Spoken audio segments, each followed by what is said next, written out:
Hello বন্ধুরা, welcome in YouTube channel আভা অভিযান। দেখুন, কম জায়গায় এবং কম মূলধনের জন্য আপনি যদি কোনো একটি ব্যবসা খুঁজে থাকেন, তো সেক্ষেত্রে খরগোশ পালন হয়ে উঠতে পারে একটি লাভজনক ব্যবসা। আপনার কাছে অল্প পুঁজি রয়েছে, অল্প জায়গা রয়েছে এবং অল্প সময় হাতে রয়েছে, তো সেক্ষেত্রে কিন্তু এই ব্যবসাটি আপনি করতেই পারেন। কারণ এটি একটি খুবই পছন্দের পোষ্য প্রাণী। এতে না হয় প্রয়োজন খুব একটা জায়গার, না হয় অধিক মূলধনের প্রয়োজন। সুতরাং কম মূলধনে এবং কম সময়ে এবং অল্প জায়গায় আপনি ভালো টাকা উপার্জন করতে পারেন এই খরগোশ পালন করে। দেখুন, 6 মাস বয়সে খরগোশ বাচ্চা দেওয়া শুরু করে।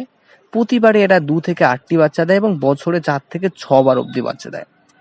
3 মাস বয়সে একটি খরগোশের ওজন 2 থেকে 2.5 কেজি হয়ে থাকে। এটি একটি উৎপাদনশীল এবং দ্রুত বর্ধনশীল প্রাণী।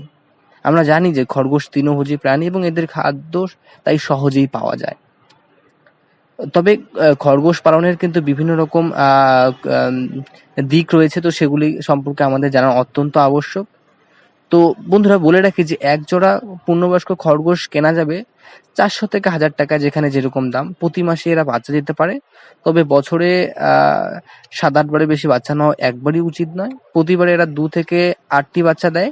এই হিসেবে দেখা যায় যে প্রতি খরগোশ থেকে গড়ে 30 থেকে 40টি খরগোশ আপনি পেতে পারেন। পাশাপাশি 3 মাস অন্তর এরা কিন্তু পূর্ণবয়স্ক হয়ে যায় এবং পুনরায় এদের থেকে বাচ্চা জন্ম নেয়। ফলে পর্যাপ্ত জায়গার ব্যবস্থাও রাখতে হয়।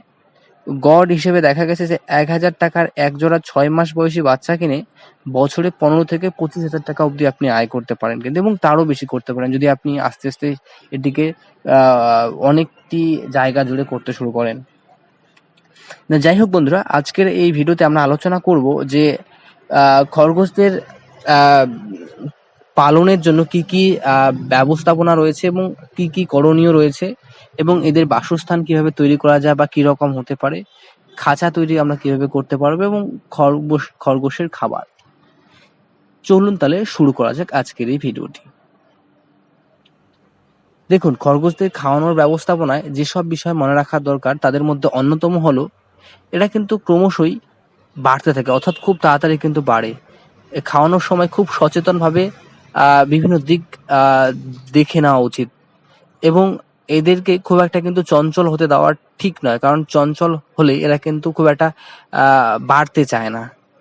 তো সুতরাং একটি ছোট্ট জায়গার মধ্যে সেখানেই খাবার দিয়ে তাদেরকে কিন্তু পুষলে সেটাই সব থেকে বেনিফিশিয়াল।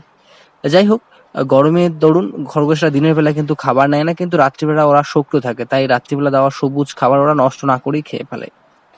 আর খরগোশ সবসময় চায় তাজা তাজা সবুজ খাদ্য, যেমন ঘাস হতে পারে। সবুজ খাদ্য কখনো বা মেঝেতে না দিয়ে পাশ দিয়ে ঢুকিয়ে দেওয়া ভালো, কারণ তারা সেটাকে বেশি মানে ইচ্ছার সাথে গ্রহণ করতে চায়। এবং এছাড়া তাদেরকে কিন্তু পরিষ্কার জল দেওয়া প্রয়োজন। দেখুন, খরগোশ পোষার সময় কি কি আপনি করতে পারেন। বাচ্চা জন্ম দেওয়ার জন্য একটি ছোট্ট বাক্সের মধ্যে বা যেই পাত্রে আপনি রাখবেন সেখানে কিন্তু কিছুটা পরিষ্কার খড়কুটো দিতে পারেন, এবং বাচ্চা যেখানে জন্ম দিবে সেখানকার পরিবেশটা অত্যন্ত পরিষ্কার এবং পরিচ্ছন্ন রাখা প্রয়োজন কিন্তু। এবং জন্মের পর 1 মাস বাচ্চাকে মায়ের সাথে থাকতে দিতে হয়, তাতে করে বাচ্চাটি অনেকটা কিন্তু স্বাস্থ্যবান হয়। 1 মাস পর মা থেকে আলাদা করে একসাথে রেখে আরো 2 মাস পালার পর সে কিন্তু খাবার নেওয়ার উপযুক্ত হবে। খরগোশের ঘর, খাঁচা, খাদ্য, জলের পাত্র নিয়মিত পরিষ্কার করা এক্ষেত্রে অত্যন্ত বাঞ্ছনীয়। এবং একটা কথা বলে রাখি যে বাচ্চার গায়ে কিন্তু হাত বুলিয়ে দিবেন না, কারণ এতে বাচ্চার শরীরে গন্ধ সৃষ্টি হয় এবং মারা কিন্তু বাচ্চাকে দুধ দেওয়া বন্ধ করে দেয়, এটা অনেক সময় দেখা যায়। তো যাই হোক, পিঁপড়ে, ইঁদুর, শিয়াল টেল ইত্যাদির আক্রমণ থেকে খরগোশকে সব সময় কিন্তু রক্ষা করার চেষ্টা করবেন, কারণ আশেপাশে শিয়াল থাকলে বা ইঁদুর থাকলে কিন্তু খুব সম্ভাবনা থাকে তারা অ্যাটাক করবে খরগোশের উপর। যাই হোক, সেই দিক থেকে খেয়াল রাখা অত্যন্ত প্রয়োজন।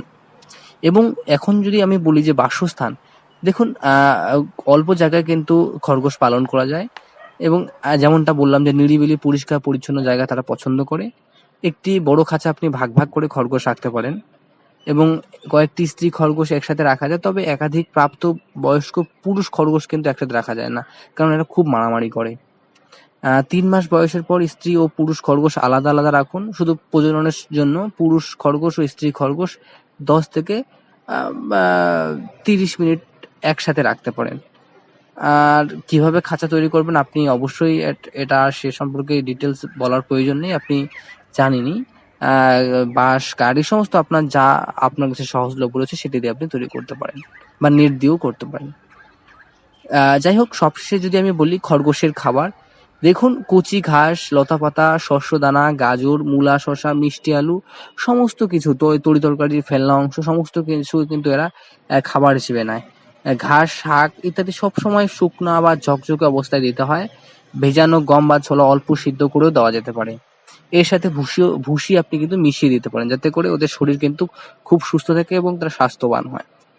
যাই হোক বন্ধুরা, এই রইলো খরগোশ পালনের যাবতীয় তথ্য। এবং আপনারা যদি চান, আপনাদের কাছে অল্প সময় আছে এবং অল্প পুঁজি রয়েছে, সেক্ষেত্রে আপনি কিন্তু আপনার ঘরের বা বারান্দার একটি সাইডে কয়েকটি বাক্স বানিয়ে সেখানেই কিন্তু আপনি এই খরগোশ পালন করতে পারেন। এবং দেখবেন যে যেহেতু এরা দ্রুত প্রজননশীল, সেক্ষেত্রে খুব তাড়াতাড়ি কিন্তু আপনার ২টি খরগোশ থেকে ৪টি হবে এবং ৪টির থেকে ৮টি হবে। এভাবে কিন্তু খুব দ্রুত বাড়তে থাকবে এবং আপনি এগুলি খুব সহজেই বিক্রি করতে পারবেন, কারণ এগুলির চাহিদা রয়েছে। অনেকেই পুষতে চায়, অনেকেই এই ব্যবসার জন্য বড় করতে চায়।